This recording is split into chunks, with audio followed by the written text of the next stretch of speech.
Hi there, people. It's about time for a small update to let you know I'm alive and still playing. I lost a bit of interest of making reports by the end of 1.3, but still kept on gaming.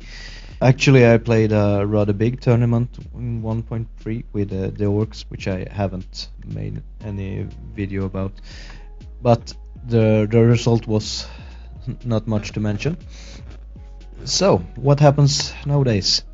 I've already played a tournament in 2.0 and I think the team has done a really good job, at least with the main rulebook.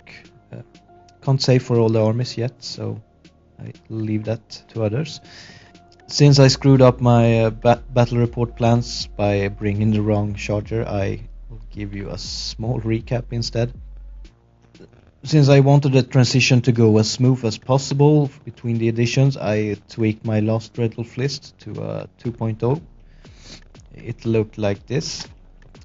I tried my best to keep the speed and damage as consistent as possible. And I had one warm-up game against Rough Demons, where I got a respectable loss. The assassin was good at scaring scourges and the BSB did well, but other than that I couldn't get things to work.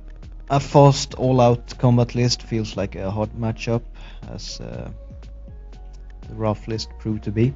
If we look at the tournament results then, so the first game I was up against another demon list, even a bit faster. Not as hard hitting though, but two big mistakes in the movement turn 1. And with him making both 10-inch charges, I stupidly gave him. After that, it's a steep uphill battle. The assassin was still good at hunting scourgers, but dies early on due to some unlucky Aegis rolls. Dark Raiders with a new cult rule also rock at scourge hunting, but they are quickly decimated by my own stupidity. The BSB again performed well, but nothing else can stand against the unchecked Scourge. So I start off with a rather big loss and a wipe at the end. Tough start to that tournament, but in game 2, it's Kingdom of Aquitaine. I get a huge advantage before we even begin by him forgetting to take scouting into account. So he keeps one knight unit back the whole game to try and catch the assassin, which I place behind his lines on the flank. That makes it rather easy to deal with the rest of his army, so it doesn't help him that he gets the worst case of rubber lance I ever seen, that when he finally gets the chance to kill something. So at game 2 I max out my points, so it feels rather good at that point.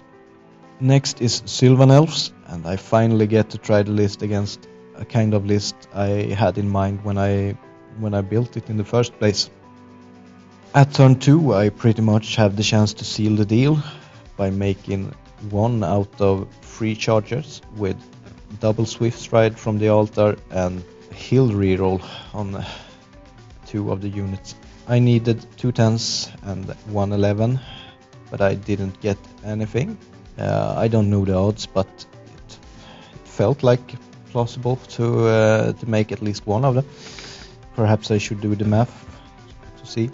It didn't go my way, at least, and one of his Dryad Chaff tanked my knight unit until turn 4, when I finally had a clear way to his backlines. Unfortunately, time was up at that point, so that's another big loss to me. In my opinion, I think I played really well, which made that one sting a bit extra. So, game 3 is a mirror with him outranging me quite a bit. I place myself for some good charges and all of them fail. But I also throw away the assassin in a dumb way, so not everything is bad luck. In the end I get some points by objective, but I am outmatched in every other account. So it's a really bad result so far for last game, and it's a Sylvan Elves again. This time more combat oriented list though. I got the first turn charge with a chariot, which was pretty cool. That one run over his Kestrel Knights and run into his lines. Raiders did a good job, but in the end only my BSB could put up a fight against his combat units. So it's a fourth big loss this tournament, and it's the worst tournament ever on my part, which was a bit heartbreaking. But as a conclusion, then my Dreadnoughts need to be revamped for next time I bring them to the table.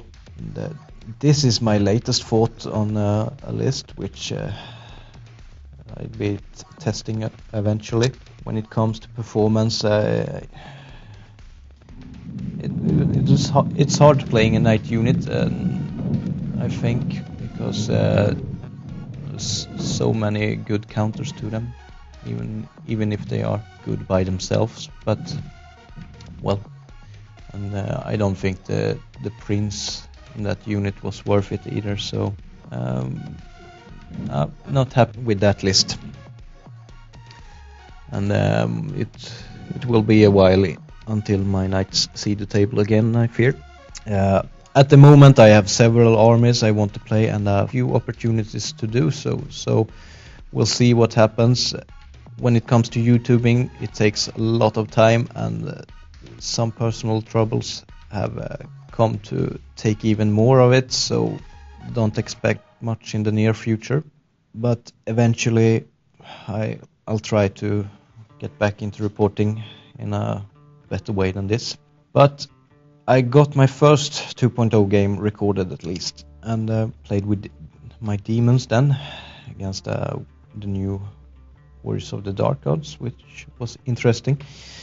It is recorded but without narration, which might be a way to go in the future if there is someone who finds that an interest in that kind of thing. But I'll leave you with that, and we'll see when I get back to it. So take care.